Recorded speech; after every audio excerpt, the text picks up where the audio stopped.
Alright, so hello everyone, how are you all. तो उम्मीद है आप सभी लोग बहुत अच्छे होंगे। आज मैं इस वीडियो में आपके लिए एक बहुत ही अच्छी गुड न्यूज़ लेकर आया हूँ। मतलब एक बहुत ही अच्छी वैकेंसी निकल के आ रही है दिल्ली डेवलपमेंट अथॉरिटी से।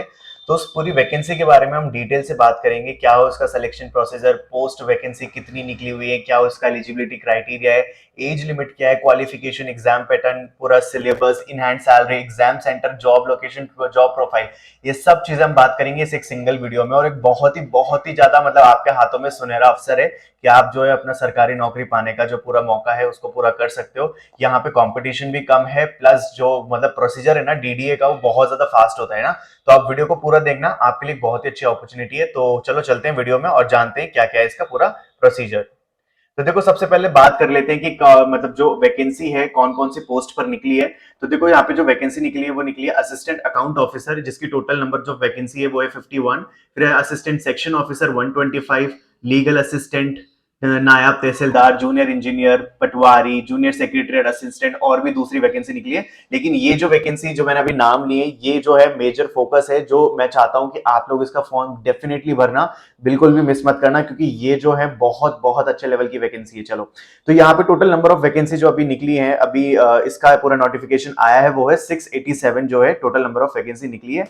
आगे बात करते हैं कि जो टेंटेटिव डेट्स हैं, यानी कि जो टेंटेटिव डेट्स बता रखी है इस नोटिफिकेशन के हिसाब से, तो देखो वहां पे बताया गया है कि जो आपके रजिस्ट्रेशन होंगे फॉर्म की एप्लीकेशन के, वो स्टार्ट हो जाएंगे 3 जून से। ठीक है, 3 जून से जो आपके एप्लीकेशन फॉर्म फिलअप होने स्टार्ट हो जाएंगे। और जो लास्ट डेट है वो है आपकी 2 तारीख 7वां महीना, यानी कि जो जुलाई है, जुलाई में आपका स्टार्टिंग में ही फॉर्म क्लोज हो जाएगा।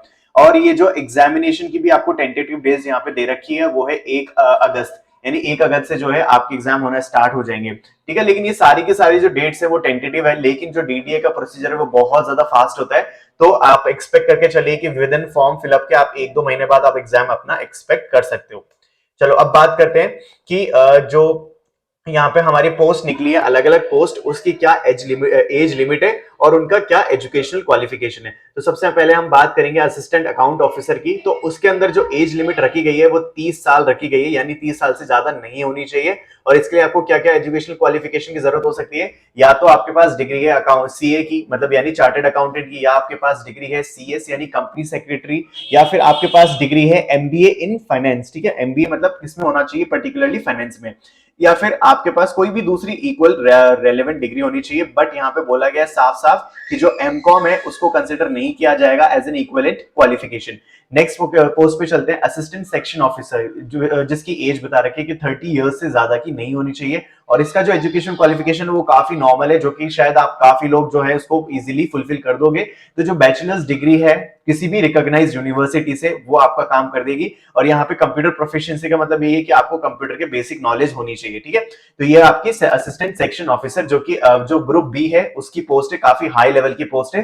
तो आप डेफिनेटली इसके लिए अप्लाई करना। उसके बाद आती है आर्किटेक्चरल असिस्टेंट, जिसके लिए आपको आर्किटेक्चर में डिग्री चाहिए और आपकी एज लिमिट होनी चाहिए 30 इयर्स। आगे चलते हैं, तो नायब तहसीलदार की जो वैकेंसी है उसके बारे में बात कर लेते हैं।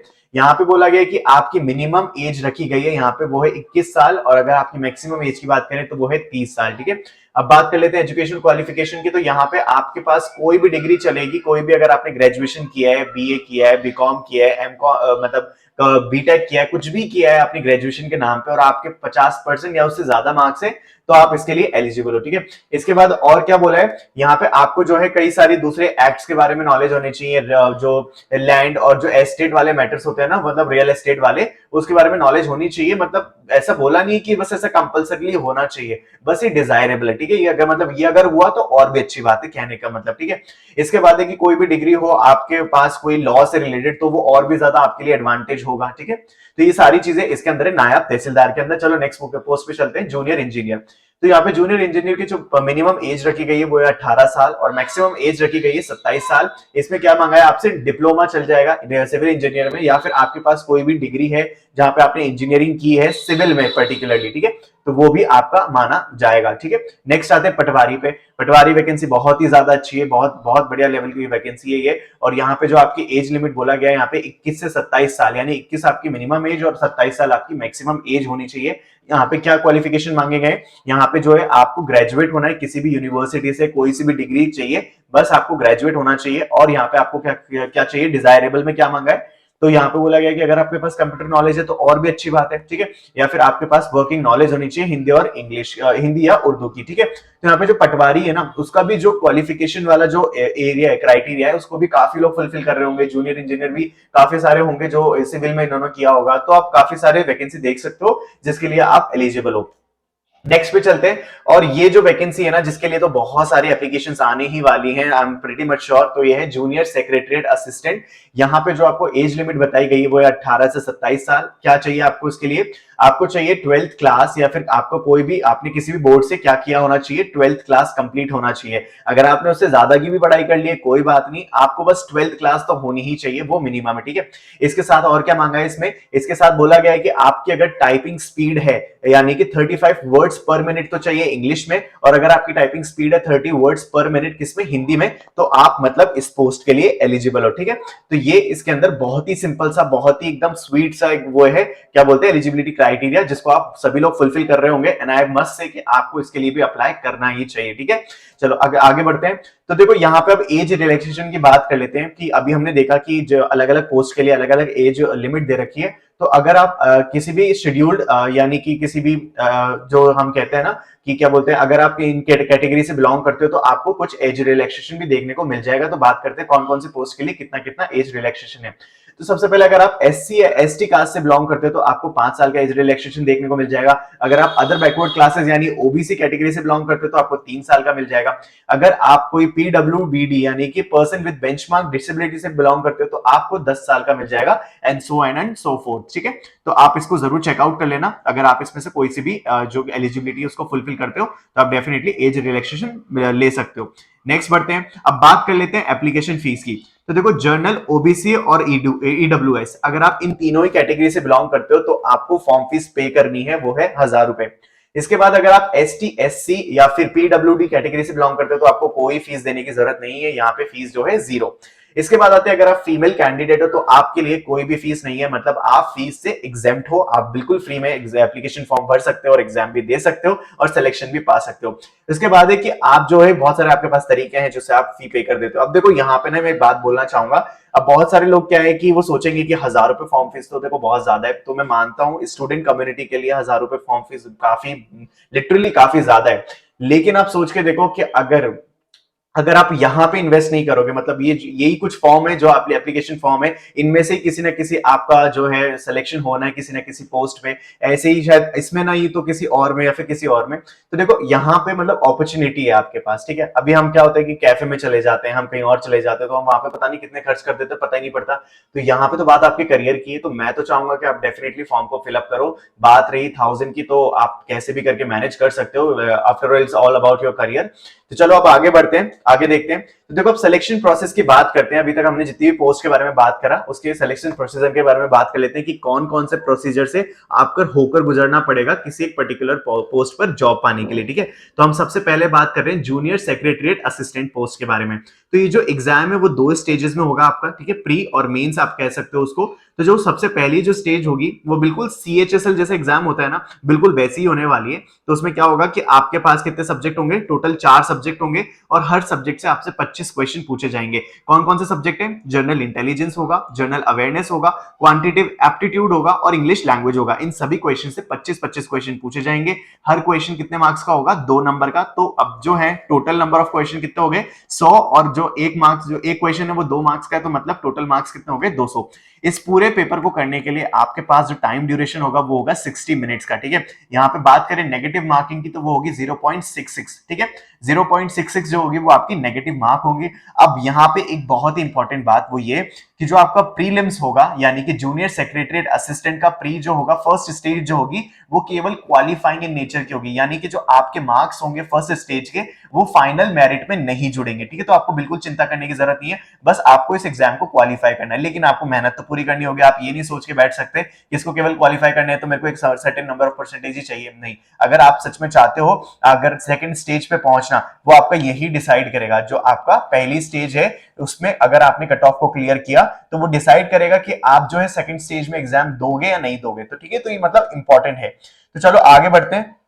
अब बात करते हैं स्टेज 2 की या फिर मेंस की, ठीक है। तो यहां पे देखो क्या होगा कि यहां पे आपको सब्जेक्ट के बारे में बात कर लेते हैं। आपको सब्जेक्ट मिलेंगे मैथमेटिकल एबिलिटी, ठीक है, यानी कि क्वांट। उससे कितने क्वेश्चन पूछे जाएंगे? 30 क्वेश्चन पूछे जाएंगे और एक क्वेश्चन जो होगा वो 3 नंबर का होगा, तो टोटल मार्क्स कितना होगा यहाँ से? 90।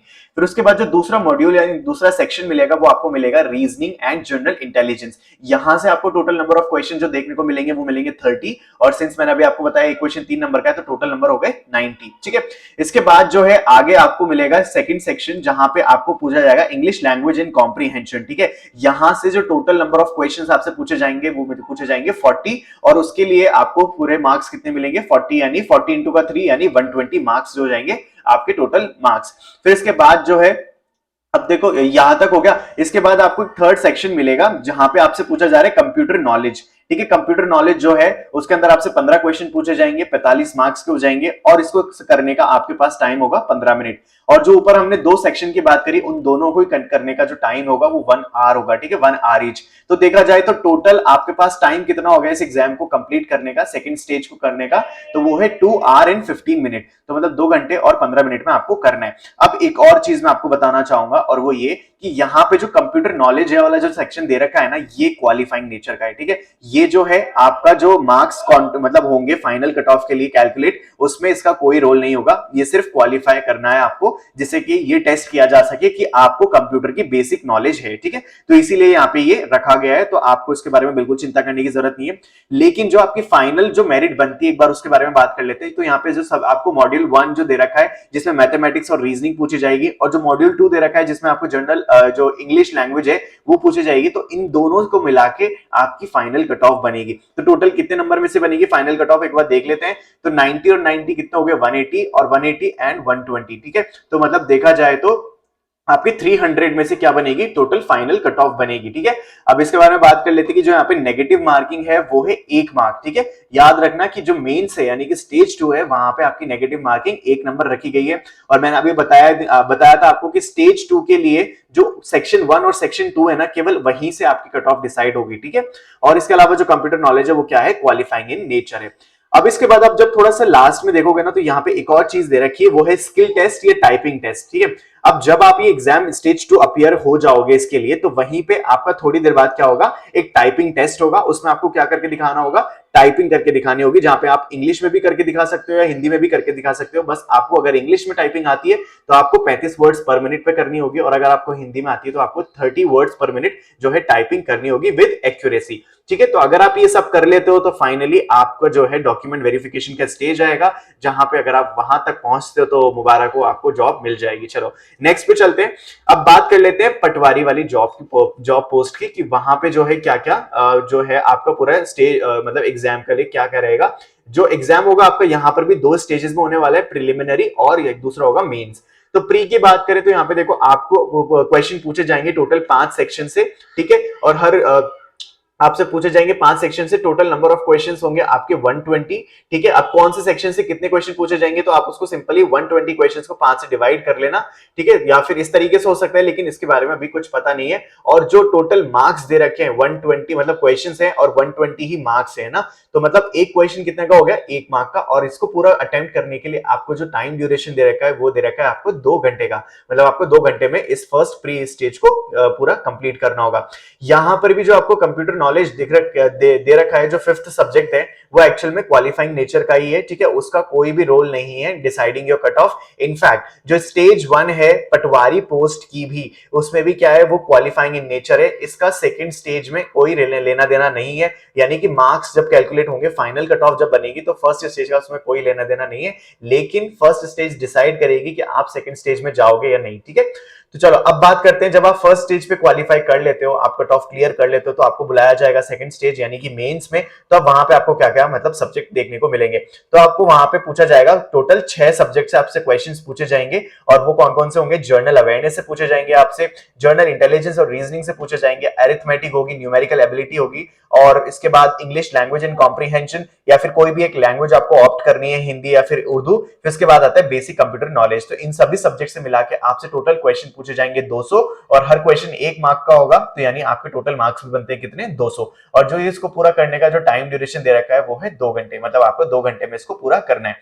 अब बात कर लेते हैं यहाँ पे नेगेटिव मार्किंग की। तो यहाँ पे सिंस एक क्वेश्चन एक नंबर का रखा गया है तो यहाँ पे जो नेगेटिव मार्किंग है वो है 0.33, ठीक है, 0.33 है दोनों ही स्टेज में, प्री में भी और मेंस में भी, दोनों में आपको 0.33 की नेगेटिव मार्किंग देखने को मिलेगी। और अभी हमने बात करी थी फर्स्ट स्टेज जो है पटवारी की, वो कैसी है, क्वालिफाइंग इन नेचर है, और जो फाइनल कट ऑफ बनेगी 200 वो कैसे बनेगी, स्टेज 2 यानी कि मेन से बनेगी केवल, ठीक है। तो आई होप आपको क्लियर होगा। चलो नेक्स्ट पे चलते हैं। अब बात करते हैं for the post of assistant section officer, ठीक है, तो ये जो है हायर लेवल की पोस्ट है। तो यहां पे बात कर लेते हैं क्या क्या होगा।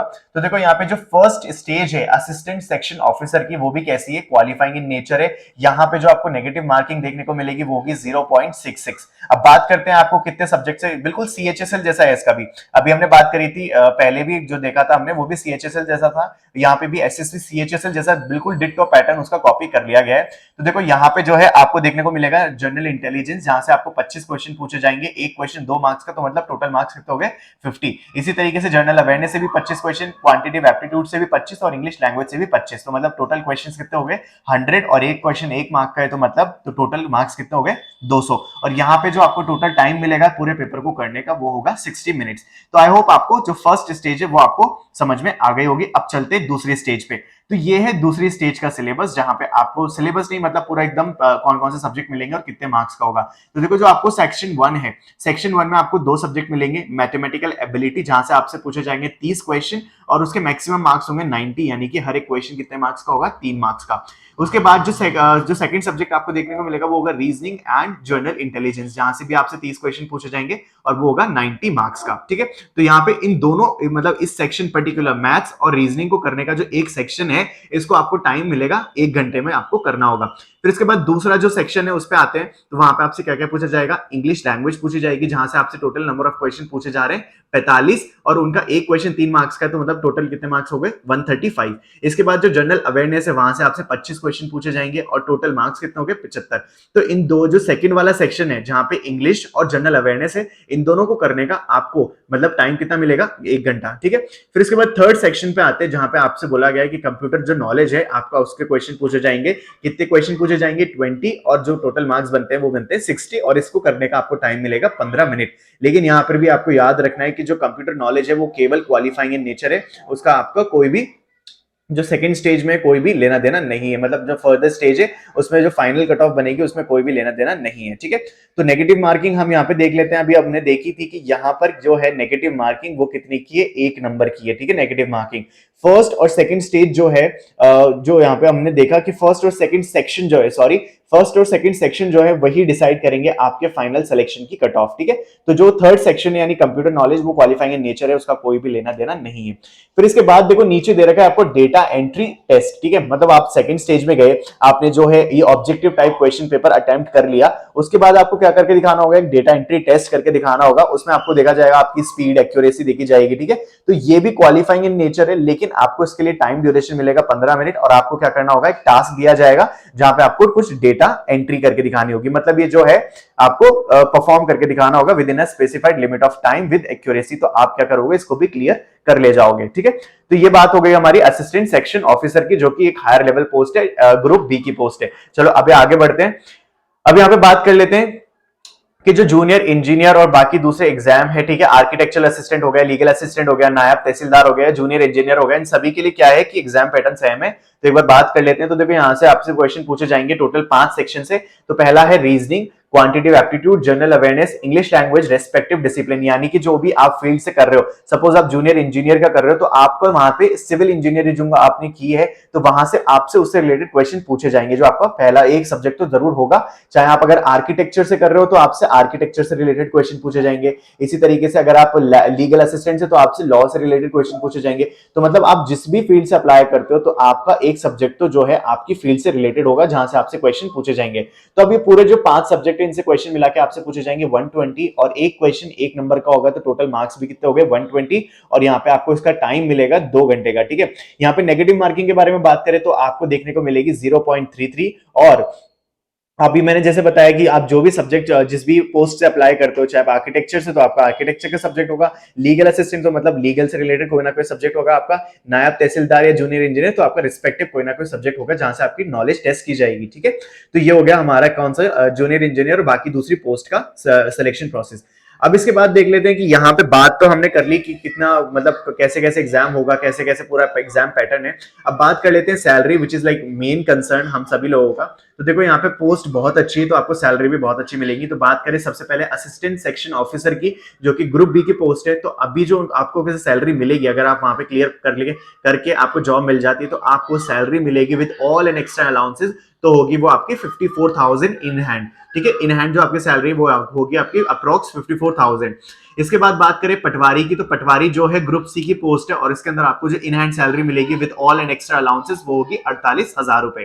ठीक है, इसके बाद कर लेते हैं जूनियर सेक्रेटरीट असिस्टेंट की। तो आपको इसके अंदर जो सैलरी मिलने वाली है वो मिलने वाली है 34,000 रुपए अप्रोक्स, जब आप इसके अंदर ज्वाइन हो जाते हो। तो जूनियर इंजीनियर की बात करें तो यहाँ पे जो है 50,000 जो है आपको अप्रोक्स सैलरी मिलने वाली है इन हैंड। ठीक है, इसके बाद अब देखो जो एक बार जॉब प्रोफाइल के बारे में बात कर लेते हैं। अगर जूनियर इंजीनियर की बात करें तो मतलब उसको क्या करना होगा, साइट पे जाना होगा, साइट पे जो भी काम होगा उसको करना होगा। जूनियर सेक्रेटरीट असिस्टेंट जो है एक तरीके से क्लैरिकल पोस्ट है, तो यहाँ पे आपको क्या करना होगा, एक डेस्क जॉब मिलेगी, ऑफिस मिलेगा आपको, वहां पे आपको बैठकर काम करना है। पटवारी का भी आप रोल जानते हो कि किस तरीके से पटवारी कभी कभी फील्ड में भी काम करते हैं, कभी कभी ऑफिस से भी होता है, कंप्यूटर से भी होता है, तो इस तरीके के पटवारी का भी होता है। Assistant section officer since B की ग्रुप बी की पोस्ट है, तो आपको यहाँ पर भी क्या होगा, एक बहुत अच्छा ऑफिस मिलेगा, डेस्क मिलेगी, जहां पे आपको अच्छे से काम करना है, और ये हायर लेवल की पोस्ट है। चलो अब बात करें जॉब, जो एग्जाम सेंटर है और जॉब लोकेशन है वो कहां पे रहने वाली है। तो देखो एग्जाम सेंटर और जॉब लोकेशन दोनों ही दिल्ली एनसीआर में ही होने वाली है। ठीक है, तो आप कहीं से भी अप्लाई कर सकते हो, ऑल ओवर इंडिया की पोस्ट है, मेल और फीमेल दोनों ही कैंडिडेट अप्लाई कर सकते हैं,